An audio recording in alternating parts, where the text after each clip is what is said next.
Okay, Ben's story. Ben had suffered from anxiety and depression for much of his life. He characterized his mother as a rejecting woman who kept him at arm's length. She was imperious and had made it clear that he held a low place in the family's pecking order. As a child, Ben's needs and feelings simply weren't a primary concern, and he was expected to wait until the adults were ready to pay attention to him. Fortunately, Ben married a kind and affectionate woman, Alexa, but he was baffled as to why she had chosen him. As he put it, "I'm not a very interesting person. I don't know why Alexa likes me. I'm not exactly a nobody, but..." The way Ben's voice trailed off indicated that he saw himself as someone who could easily be overlooked and taken for granted. Ben's childhood experience of his mother's rejection had clearly deflated his self-confidence. Further, it had convinced him that others would find his emotional needs as repugnant as his mother had. One day in session, Ben talked about how unhappy and overwhelmed he was feeling. When I asked if he'd confided in Alexa about how he was feeling, he said, "No, I can't. She's got her own stuff to deal with. I don't want her to see me as this wuss who can't deal with his own issues." When I said it seemed unlikely Alexa would do that, he agreed. "I know she loves me for just being myself, but I don't feel that way about myself." When I suggested to Ben that he could try opening up to Alexa, given how supportive she was, he told me he thought he should be more self-reliant, saying, I should be able to weather this on my own. Isn't it up to me to meet my own emotional needs?" What a lonely thought. I told Ben that we all need other people to meet our emotional needs for comfort and closeness. That's what relationships are all about.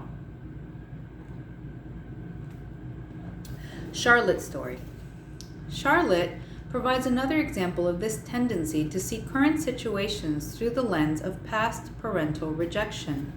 She had finally accepted a friend's repeated invitations to enter a short story in a writing contest. She was sure the judges would reject her work, even though she was a successful newspaper journalist. To her astonishment, she won.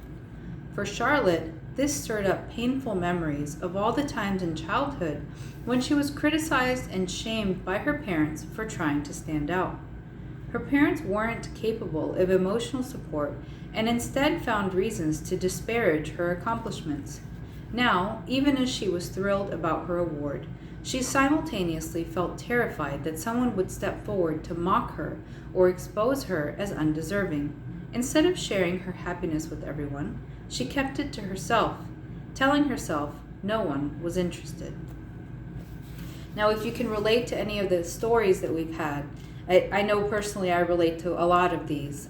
Please do take your journal and write about it, or call us and we can talk about it. But if you're following along, really, this is so helpful to just take it and put it in your own words of your own experiences of how this has affected you.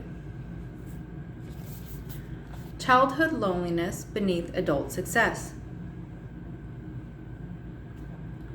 Parental rejection doesn't always result in low self-confidence. Some intelligent, resilient people somehow manifest the confidence to pursue good careers and reach high levels of achievement. Many find emotionally mature partners, enjoy satisfying long-term relationships, and create close families of their own. But despite their emotional needs being met in current relationships, the lingering trauma of childhood loneliness may haunt them in other ways through anxiety, depression, or bad dreams. Natalie's story. Natalie, 50, an award-winning business consultant, was an emotionally neglected child who nevertheless created a rewarding adult life for herself both personally and professionally. Unfortunately, the emotional neglect she experienced as a child still haunts her in the form of dreams, which she described like this. I have recurring nightmares with the same theme. I'm in a desperate situation that I can't get out of. I'm trying frantically to find a solution, a way out. Different roads, different keys, different doors. None of them are a solution. I'm all alone, and there's only me trying to solve the problem. There's no one else. Lots of times I'm responsible for other people who are watching and waiting for me to fix everything, but here they give me no help.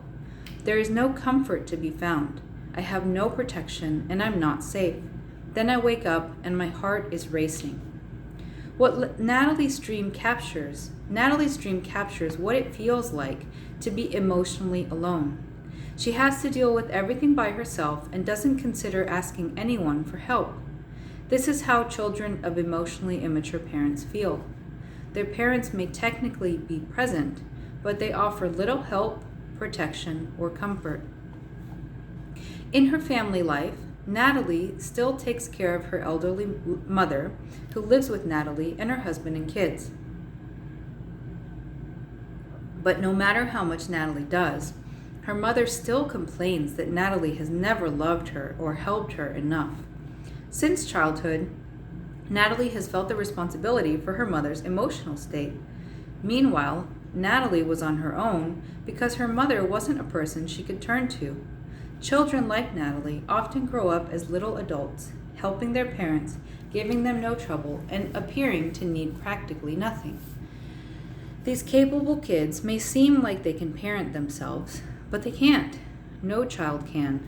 They just learn to cling to whatever emotional scraps they get, because any connection is better than none at all. Yet, who would guess that Natalie's early insecurities, Sorry, I've been reading for too long. Yet who would guess Natalie's early insecurities as she strides into meetings, all business in her impeccable suits. She has a good marriage, successful children, and close friendships. She knows how to relate to people from all walks of life, and her emotional intelligence is off the charts. Natalie's dreams pull back the curtain to reveal the emotional loneliness that remains within her. Despite creating a fulfilling adult life, inside she remains vulnerable to anxieties about being alone and unsupported. Not until she was nearly 50 did she begin to understand how her relationship with her mother fueled her underlying feelings of anxiety. That was one of the most meaningful discoveries of her life. Finally, she saw the reason for those nightmares. Why it feels so bad to live without emotional connection. There is a reason why people have such a strong need for emotional connection with others. Throughout human evolution, being part of a group has always meant more safety and less stress. Our ancestors, who most disliked separation, were more likely to survive because they enjoyed the safe feeling of being close to others. Early humans who didn't mind isolation, on the other hand, may have been comfortable with more distance than was good for their survival. So when you're longing for a deep emotional connection, remind yourself that your painful feeling of aloneness is coming not just from your individual history, but also from human genetic memory. Just like you, our distant ancestors had a strong need for emotional closeness. Your need for attention and connection is as old as the human race. You have prehistoric reasons for not liking to be lonely. Summary. A lack of emotional intimacy creates emotional loneliness in both children and adults. Attentive and reliable emotional relationships are the basis of a child's sense of security. Unfortunately, emotionally immature parents are usually too uncomfortable with closeness to give their children the deep emotional connection they need.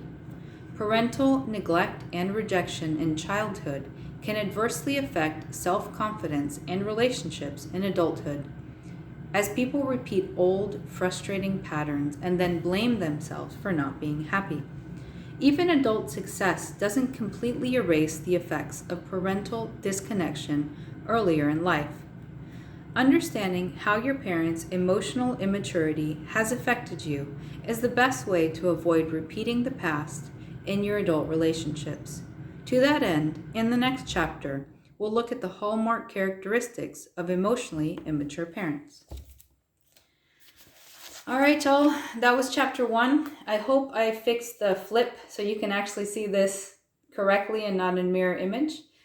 Please pick up your own copy, Lindsay Gibson's Adult Children of Emotionally Immature Parents. We'll continue with chapter 2 next week. And if you can, please check out our site, www.findingyourselfsatx.com. Give us a call if you'd like to chat. And if you have any suggestions, any of the works that you have really found inspirational or helpful in your life, email us and we'll put them on our site. So, all right. Thanks, y'all. See you later.